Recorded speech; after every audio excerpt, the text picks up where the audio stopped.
gentleman call me old-fashioned, but I think one of the ways that you win a debate is to make a good argument and, of course, shamelessly ingratiate yourself to your audience, and you certainly don't accuse people of being elitists, bastards and buggers. So in my pathetic attempt to win you over, not only do I hope actually to make some sort of coherent, realistic arguments, but also to say that my daughter, I'm proud to say, was a student.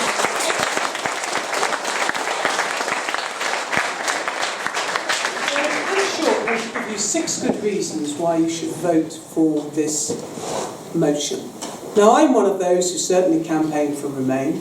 I think our country has made a terrible mistake, and we should regret the decision that was made. But I accept that we have made this decision. I'm one of those MPs who voted to trigger Article 50. That began the process of our leaving the European Union, because I said to my constituents, and these things are important, having voted for there to be a referendum, I would respect the result and I would make sure that we deliver on that result. It's a small point, but it's worth remembering. It was 52% of those people that voted for us to leave the European Union, and it was 48% of those that voted who voted for us to remain in the European Union. But one of the difficulties, perfectly exemplified by a previous speaker, has been the profound arrogance of those that won the referendum in their dismissal of 48% of those people who voted. It's a fundamental mistake, because I'll come on to it in my third point as to why we should all of us regret the decision that was made on June the 23rd. And that was because of the divisions that it caused in our society, the divisions that still remain in our society. And because we've not reached out and sought to heal those wounds, those divisions remain, and that has to be bad for our country. The first point I make is this. It's the economic, the most important thing that can ever be relevant to our lives as individuals, as a society, as a nation. The economy of our country. It's what keeps us prosperous, keeps us in work. It also, of course, enables us to pay good taxes so that we have those fine public services that we need and we want others to have. So our economy is critical.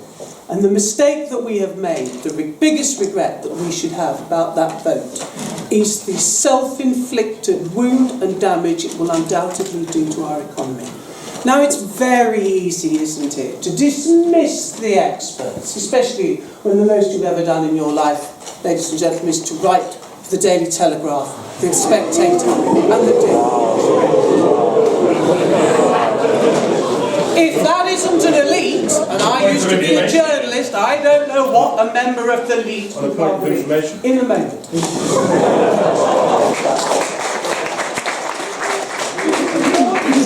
According to your first speaker, I have to tell you, Stephen, you're, I think, both a bugger and a bastard.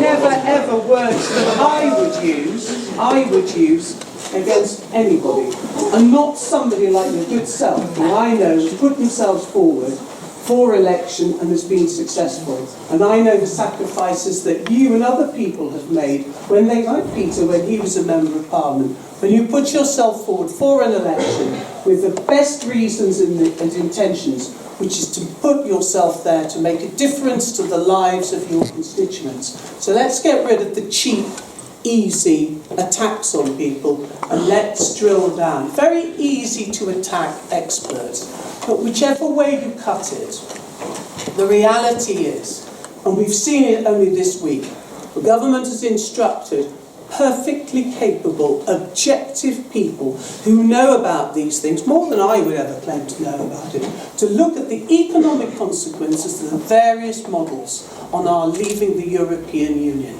And even at the best, if we stay in the single market and the customs union, which I hope we do, we will see a decline in our economy of some 2%. And even if the pot of gold at the end of the rainbow actually exists, and we make all these amazing trade deals with the rest of the world, including Donald Trump. Now, he may say he's a protectionist, but no, you're all wrong, you make a mistake. He's really dying to do a free trade deal with our country. We'll see whether or not that actually materialises. But even if it does, and if we do a deal also with India and with China, then the most it could ever do is increase our prosperity somewhere in the region of 0.2%. In other words, ladies and gentlemen, it will come nowhere near the economic benefits that we get by being a member of the European Union, the single market and the customs union.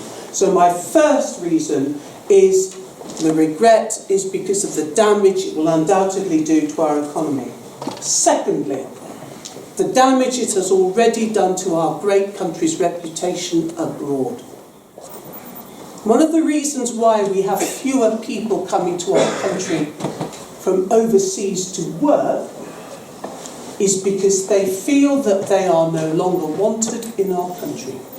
Speak to people who have worked in our great NHS, worked picking the fruit and the vegetables, who decided that on the day of that referendum result they no longer felt welcomed in our country and they simply went home. I hang my head in shame. I am proud of this country's reputation, not just on welcoming immigrants who have always contributed to our country because they come here to work. They are the great entrepreneurs.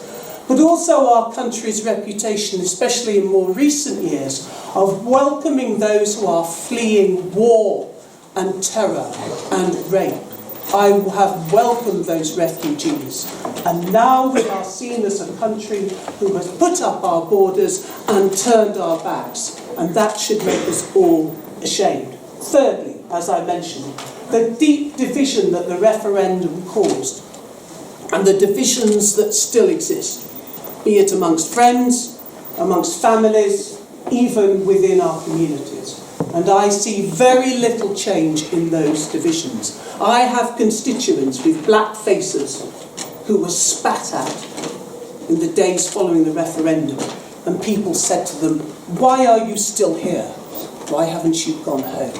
That doesn't make me feel proud to be British, and it certainly doesn't make me feel proud of that referendum result. And as I said, not only was there a rise in hate crime in my own county of Nottinghamshire, and though I'm glad to say that that has now dropped, the division that Brexit caused amongst so many people, I think is still there, and I regret that. And then, of course, there is this. There is this huge problem that we are going to have with Brexit when the reality of it really bites. And people realise that those who led the Leave campaign basically tricked them and conned them. And one of the biggest tricks and cons we've already heard, this idea that somehow you're going to get back power. Now, make no mistake about it. Large numbers of people in my constituency undoubtedly voted Leave, especially, if I may say, over the border in Nottingham, and any of you ever want to, look at the results in Nottingham by ward. Fascinating. Tory Woollerton was the biggest Remain vote. Where were the biggest Leave votes in the city of Nottingham, which can be reflected in my own constituency? White, working class areas, especially in the city of Nottingham, where they've been represented by Labour members of Parliament and Labour councillors, where they've weighed in the vote. And I'm sorry to be party political about it, apologies to my new dear friend Lord Adonis on this, where they've been kept down in their place by socialism and by Labour because it suits their political purpose. These are the people who felt unrepresented, unneeded, having no power and control over their lives. And you're absolutely right, James. Many of those people on that day realised that their vote finally counted. And they did, in effect, flick two Vs at the political class who had failed to deliver for them for generations. I do not doubt that. But my goodness me, aren't they going to be even more disillusioned and disappointed as Brexit reality dawns upon them? And suddenly they find that there is no great new control and power that they have over their lives. They're going to be poorer. in fact, and they will realise they were sold a series of pups. Not just the £350 million on the bus that they won't have, but there won't be a diminution in the number of immigrants, unless, of course, our economy completely tanks, because the majority of people come here to work. So if we don't have the jobs, they don't come here to work. Where were the highest leave votes? In those areas of our country where immigration is at its lowest. So they will not see this drop in immigration a second great con. The laws and the regulations, apparently, which we have no control over, ladies and gentlemen, just about to be made lock, stock and barrel, part and parcel of British law. So much for the taking over of control of those. And so it goes on, and so it goes on. So what we have to do is we have to make sure that we get the best deal. And that is what most of us, hopefully, will somehow achieve. But even if we get that, make no mistake, we will be worse off. And my final thing, and my final point about why we should regret Brexit is this. It has been not only a great division, but also a huge distraction from the big issues that face our country, which we must address, whether it's NHS and social care, whether it's education, skills and training, and what automation will mean to our society. Ladies and gentlemen, to me, I would urge you to agree. I am right on this, and I hope you will vote accordingly. There can be no dispute. Each and every one of us should bitterly regret the decision that was made about Brexit, but do everything we can to come back together and make a good fist of it.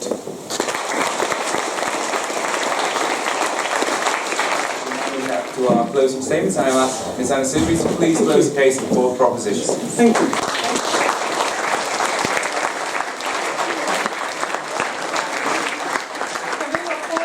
Try and answer all the points, which I'm sorry to say is impossible, which is a very neat way there for me getting out of answering any of the ones which I might find quite difficult. Let me just say this. Look at the history of the EU. It started off back in the 50s at its very root. It started with a coal and steel agreement. In other words, it was about trade. Why was that? Because it came out of the Second World War. And it was absolutely about peace. So they said, how do we get peace? How do we make sure that never again do we have these terrible wars that have been an absolute scourge on Europe for centuries?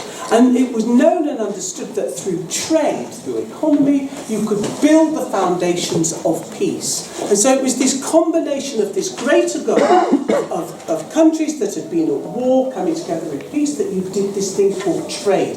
And that's my Lord Adonis's point. It's been beautifully, completely missed by the other side. At its heart, it is about trade. Somebody over here talked about, a number of other people talked about sovereignty and the political and the move to be a big political monster. We're leaving the EU. So we can leave that political monster that you dislike so much. Apparently we will gain back our sovereignty. It's about 15% of laws that actually are made in Europe that are not made in the parliament that I sit in. But in any event, they tend to be rules and regulations. They're exceedingly dull and boring, and what they facilitate is trade. This fantastic thing, 500 million people, 27 countries that trade with frictionless trade, without customs duties, with the same regulations, and ladies and gentlemen, it works. I am old enough to remember, before we joined the European Union, we were called the sick man of Europe. Economically, that is where we were. And don't shake your heads, that's a fact. We were called the sixth man of Europe. We joined the European Union, and what did it provide for this country? It provided prosperity. It took us to being one of the fastest growing economies in the world, the fifth largest economy. So as we leave the EU, don't let's throw the baby out with the bathwater. We're going to leave the political structures, the bureaucracy, which so many of you dislike so much. But what we mustn't do is damage our economy any further. And so the trick now is to wake up to the reality. We are not going to get some scrumptious bespoke deal. The EU is not going to give us something God, we're not going to get something better than what we've got at the moment, and we're not going to get the same as what we've got at the moment. Think about it. If you're a member of a club and you say to the club, right, I'm leaving, you don't then say to them, oh, by the way, you know how I play, if it's a tennis club, you know, I play on a Monday and a Wednesday. Can we make that a Friday as well? And by the way, can my Auntie Betty come along on a Tuesday? And can I still use the changing rooms? Oh, and by the way, I don't want to pay you any money for it. Get real. We're going to leave this club. They're not going to punish us. It's just that they're not going to give us what we've got unless we do the right and sensible thing, which is to put the economy, to put trade at the heart of those negotiations. How do we achieve that? We stay in the single market, we stay in the customs union. Don't shake your head, sir. Go to Brussels as I have done, and many others. Listen to business. Listen to the reality of Brexit. We are not going to get a deal on services. 80% of our economy comprises of services. They will not give us that trade. They don't need it. How many German companies do you think have gone to the German government and said, get a great trade deal? How many? Not one. Not one. Because they understand that the integrity of the remaining 27 countries is more important. They'll do a deal with Australia. That will make good for any hit that they might have in our market. But if we don't stay in that single market and the customs union, make no mistake about it, we'll get something like Canada as a sliver in the Canadian deal on services. That deal, a Canadian-style deal, will make this country worse off. And all the arguments on this side, Lord had only said, have been about politics, bureaucracies, attacks on the elite. Well, we're leaving. So let's now get that best deal, and we get that by staying in the single market, and we get it by staying in the customs union. And finally, I'll say to the gentleman who talked about politicians and elites and all the rest of it, you know what? I actually find that quite offensive. Because when you look at us over on this side, these people over here on this side, one of them is a politician, a member of the elite, and Peter Lilly is also somebody who used to be a member of the elite, apparently, in the House of Commons, and hopefully will go into the House of Lords. And finally, I will say this. I get a bit cheesed off when men tell me what I think. When we were having dinner, I was rightly admonished by Peter because I was rather rude about Boris, because I cast aspersions as to whether Boris really is a Brexiteer or whether it was politically convenient for him to back Leave. And he rightly told me off and said it's not right for somebody to make out how somebody else feels and what their views are. Well, let me tell you now and make it clear. I'm not advocating for a second referendum, but I will argue this. You have a right to a say in the deal that is now struck, so that you get a deal that's good for your generation and generations to come. That doesn't have to be a second referendum. It can be through your members of parliament, because that is also how you get a deal. And if you heckle me, I'll heckle you back, and I'll take your time.